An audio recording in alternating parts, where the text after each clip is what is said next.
మీ ప్రశ్నకు సమాధానం చెప్పడానికి సిద్ధంగా ఉన్నాను.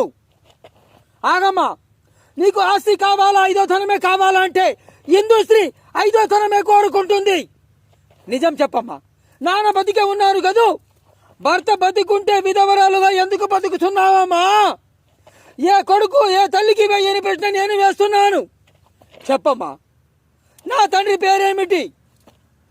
అది నా ప్రశ్నకు సమాధానం కాదమ్మా.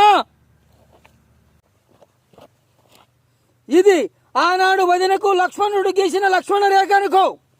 క్షమించండి, ఆమెనెందుకు పిలిచారు? ఏ హోదాలో? ఆ చేతులతో మీరు సీమంత వధువు గాజులు పగలగొట్టారు. ఆ చేతులతో మీరు నుదుట పట్టు తూడి చేశారు. ఆ నోటితో మీరే కట్టిన తాళిని మీరే తీసి పారేయమని ఆజ్ఞాపించారు. మళ్ళీ అదే చేతుల మీద గాజులు తొడకపోతే ఆమె కడుపున పుట్టిన నేను బిడ్డను కానట్టే. అదే చేతులతో మీరు సింధూరం దిద్దకపోతే మీ వంశాంకురం మీద పడ్డ మచ్చ చెరగనట్టే.